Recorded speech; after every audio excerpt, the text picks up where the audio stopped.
நண்பர்களே, நம்ம வாழ்க்கையில சில நேரங்கள் வரும். எப்படியாவது தப்பிச்சுக்கலாம்னு நினைக்கவே முடியாத அளவுக்கு 4 பக்கமும் பிரச்சனைகள் நம்மள வளைச்சுக்கும்.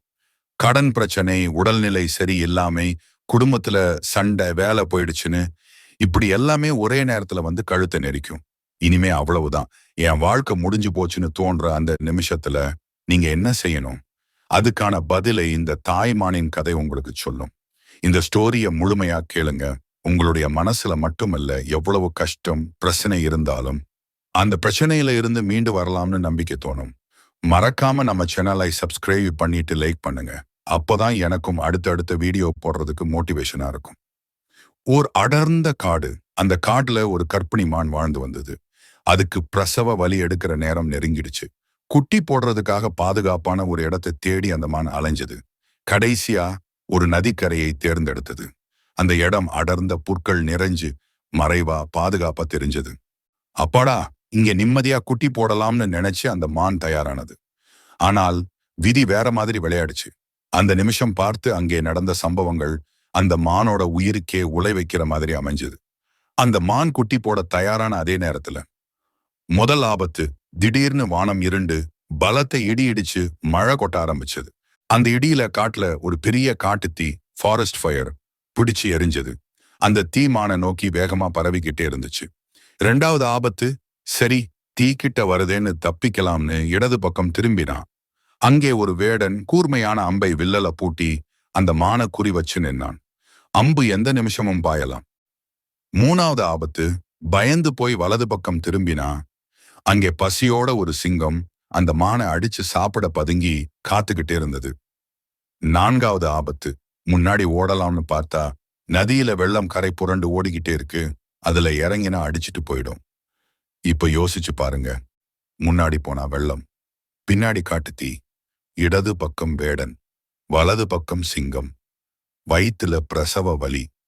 அந்த மான் என்ன செய்யும்? ஓட முடியாது, சண்டை போட முடியாது, தப்பிக்க வழியே இல்ல, மரணம் நிச்சயம்னு தெரிஞ்சு போச்சு.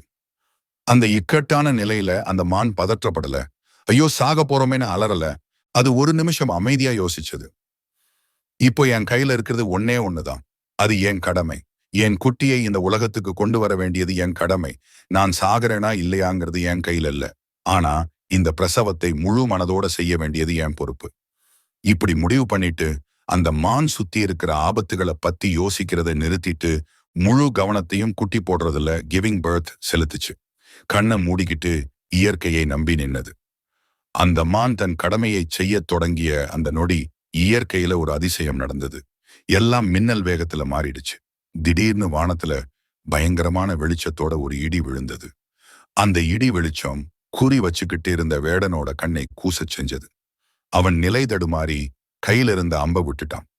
குறி தவறிய அந்த அம்பு நேரா பாய்ஞ்சு பதுங்கி இருந்த சிங்கத்தோட மேல குத்திருச்சு. சிங்கம் வலியில துடிச்சு ஓடினது.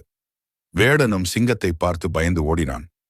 அதே நேரத்துல வானத்துல இருந்து கொட்டின பெருமழை காட்டுல பரவிக்கிட்டே இருந்த தீயை அணைச்சுது.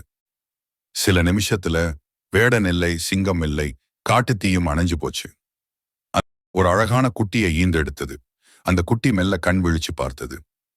நண்பர்களே, இந்த கதை நமக்கு சொல்ற பாடம் ரொம்ப ஆழமானது. நம்ம வாழ்க்கையிலையும் பல நேரங்கள்ல இந்த மான் மாதிரி தான் நிற்போம்.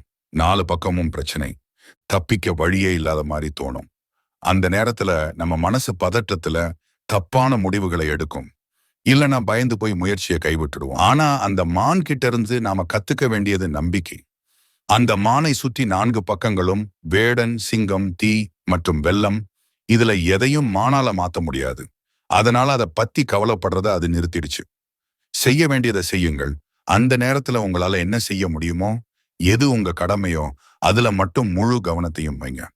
நீங்க உங்க வேலையை சரியா செஞ்சா உங்களை காப்பாற்ற வேண்டிய பொறுப்பை அந்த இயற்கை எடுத்துக்கும். உங்களுக்கு வேலை போயிருச்சா, அடுத்து என்ன வேலை தேடணுமோ அதை மட்டும் பாருங்க. கடன் தொல்லையா, அதை அடைக்க என்ன உழைக்கணுமோ அதை மட்டும் செய்யுங்க. எதிரிகள் பிரச்சனையா, உங்க நேர்மையை மட்டும் கைவிடாதீங்க. புயல் அடிக்கும் போது மரங்கள் ஆடலாம், ஆனா வேர் உறுதியா இருந்தா எதுவும் விழாது. பிரச்சனைகள் உங்களை சூழ்ந்தால் பயப்படாதீங்க. கண்ணை மூடி உங்க மனசாட்சிப்படி நடக்க வேண்டியதை நடத்துவார் அந்த இறைவன் என்று நம்புங்கள். கடமையை செய், பலனை எதிர்பாராதே என்று கீதை சொல்வது இதைத்தான். அந்த மான் போல நம்பிக்கையோடு இருங்கள். இருட்டு விலகி நிச்சயம் வெளிச்சம் பிறக்கும். நன்றி. இந்த கதை உங்களுக்கு பிடிச்சிருந்த நம்மளோட சேனலை சப்ஸ்கிரைப் பண்ணிட்டு இந்த வீடியோக்கு ஒரு லைக் பண்ணுங்க.